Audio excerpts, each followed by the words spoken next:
Brought to the region by the Romans, perfected by the Germans, this is the birthplace of Riesling. In southwest Germany, 100,000 hectares are planted with vines. These make 1.7 billion bottles of wine a year, most of which the Germans want to keep for themselves. Riesling is their best kept secret. The grape thrives here. Cool nights and warm days encourage aromas in the grapes, producing a good mix of acidity and fruit. Most of the wine that's made in Germany stays in Germany. In fact, only about 15% of it is exported, and most of that goes to the United States. But a new generation of winemaker is trying to make its mark closer to home in the English and Irish markets. And it starts here on the German wine route. Recent hot summers, which some put down to climate change, have led to some good and some great vintages. About 60% of all Riesling growing in the world is growing here in Germany, and it's really a benchmark for the Rieslings in the world. At the beginning of the 19th century, the German wines have been more expensive than even Bordeaux or Burgundy wines, and we had a little lack of image in the 70s and 80s.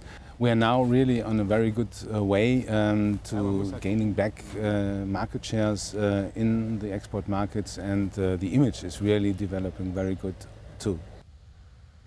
On a world scale, Germany is a small wine producer and it's had its image problems. But now the wine industry's aim is not to export more wines, but better ones. So winemakers are embracing tradition and hoping to get the reputation of their wines back to where it was 100 years ago, when German Rieslings were the world's most sought after. That's where a new generation of winemaker comes in.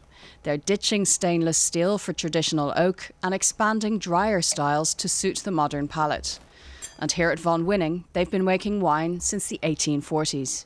Yeah, I think I can really say it's the best in the world, because Riesling has its home and origin in Germany, has a very long tradition in Germany, and finds perfect conditions being born here. Riesling is a variety that shows its terroir, so its origin, where it's grown, soil, structure, climate very, very well, and brings that to the glass and to the bottle if you work really sustainable and close to nature in the vineyard, and then if you do not interfere in the cellar.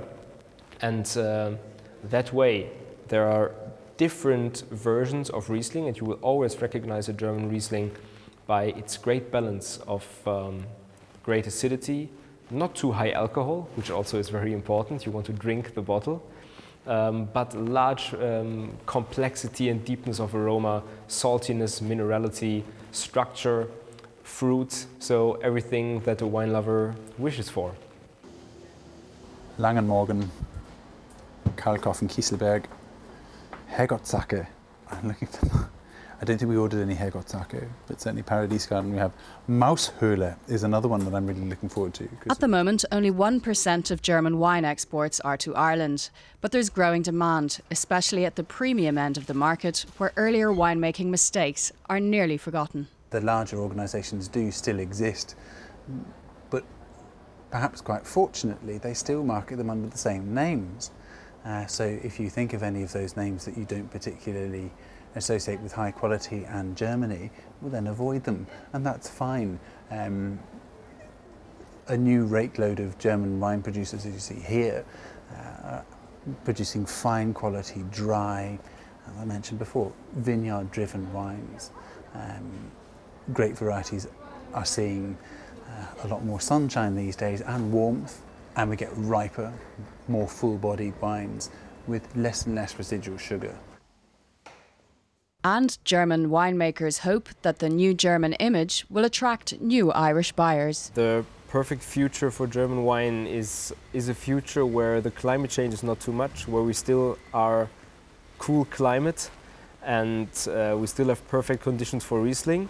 And yeah, when we are really, when people have realized all over the world that Germany is not sweet and cheap, but also, and in a very good way, dry and high-end.